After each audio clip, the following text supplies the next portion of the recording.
everybody. Today I'm going to talk about 4 different types of adaptations that you can make for your students depending on the different types of learning disabilities they have.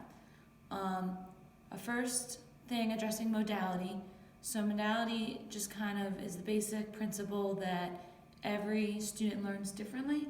So the adaptation that I'm choosing to do for modality is a listening adaptation. So if we were doing a listening assignment in my music class,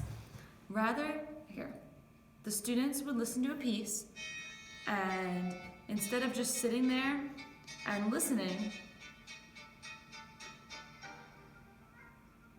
I would give students either the opportunity, and instead of sitting there listening to the song, I would allow students to either have the opportunity to draw out like a listening map or draw like what they think the music represents, or I would give them the opportunity to move and dance and express the music, their response to the music that way.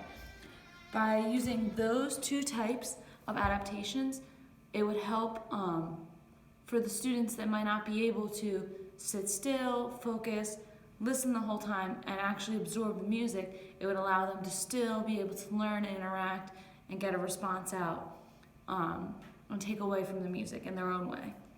So those are 2 modality adaptations that I put in my classroom. Next is pacing.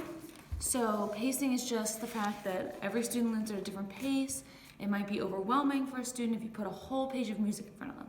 So an example that I did to adapt for our students with different pacing, I hope you can see this. If you see number 3, it's a staccato exercise.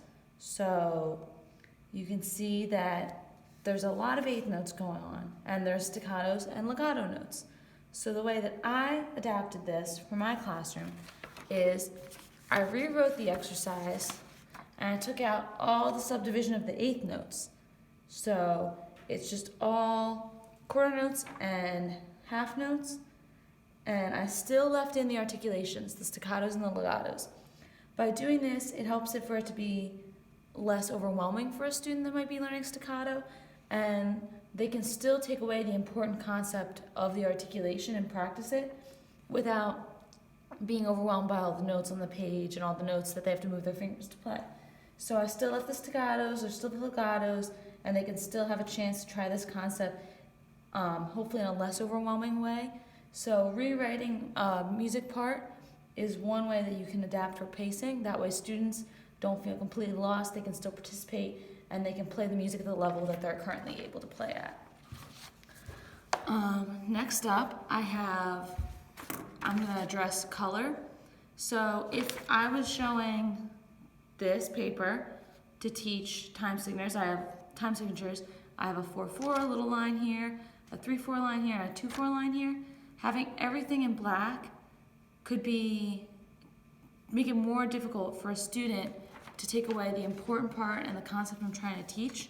So a way that I adapted this for my classroom is I rewrote the exercise, but I put just the time signature itself in a different color to highlight the difference, like that's the important thing that we're learning. So I put it in a different color so it stands out to the student. And not only did I put it in a different color than black, which is what the rest of the music is in, I made each time signature a different color. So 4-4 is purple, 3-4 is pink, and 2-4 is like a blue color. So that's how I adapted for color. And then finally, I took the same exercise.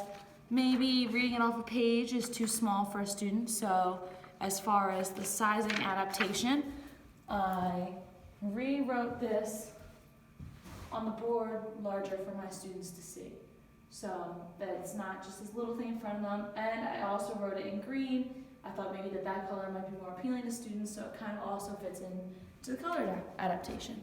So those are my 4 accommodations, and I hope that they can be useful for you in your own classrooms. Thank you.